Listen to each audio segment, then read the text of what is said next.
Michel Santinelli, 18e édition du marché de la truffe, c'est une manifestation qui remporte toujours le même succès? Absolument, chaque année de plus en plus d'ailleurs, et nous faisons tout pour d'ailleurs, nous travaillons pour ça.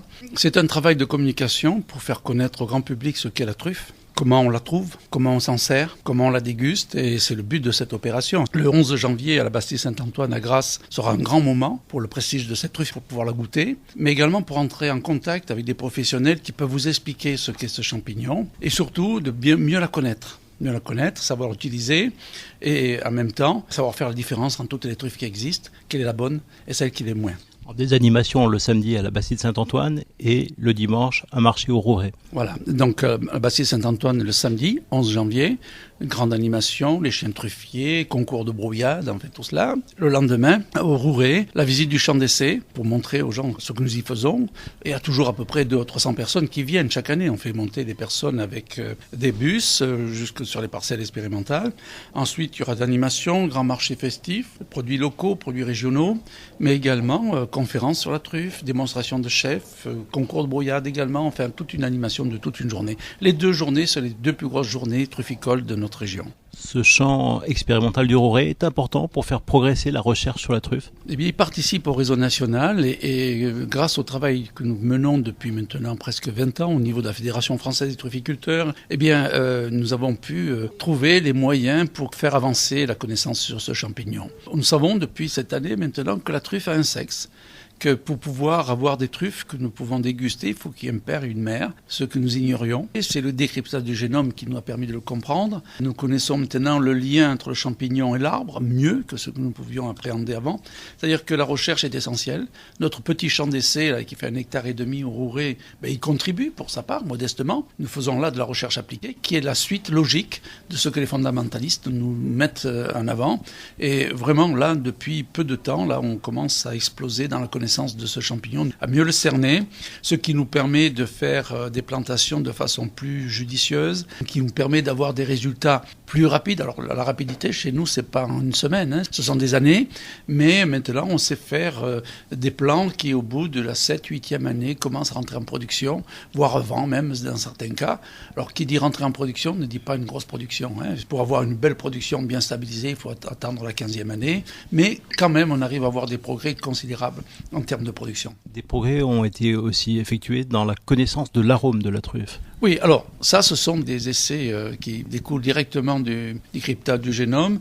On sait que l'arôme de la truffe, Tuber melanosporum, est essentiellement lié pendant sa période de maturité, que c'est le stade de maturité qui va faire la différence. Ça, on le sait maintenant. Bon, le terroir joue, mais très peu. C'est la qualité de la maturité de la truffe qui va faire la différence. Alors les premières truffes commencent tout juste à arriver. Comment se présente la production de cette année? Plutôt bonne?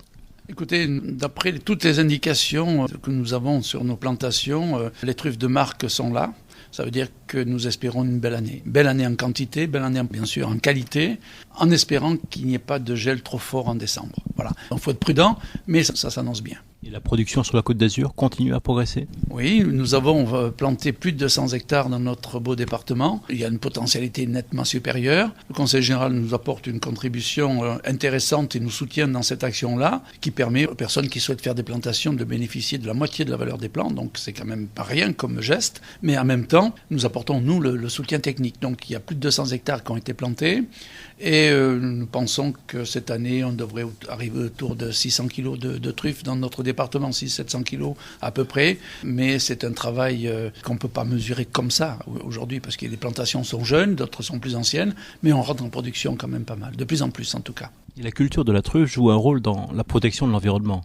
Non seulement ça joue un rôle, c'est la culture de truffe. D'abord, si la truffe n'était pas cultivée, il y aurait presque plus de truffes en France. Il faut le savoir, 98% de la truffe que nous consommons, c'est de la production. Et puis, on n'utilise pas les meilleures terres, on utilise les terres calcaires, souvent des garrigues, qui sont souvent soumises au feu.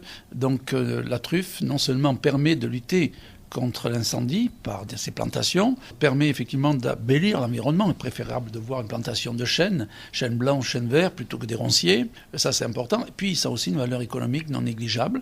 et ça me paraît important. Et puis de plus en plus, il y a des communes qui se servent de la truffe comme élément touristique, de faire comprendre qu'on peut effectivement aller ramasser des truffes sur son territoire. Ça existe de plus en plus dans notre région Provence-Alpes-Côte d'Azur.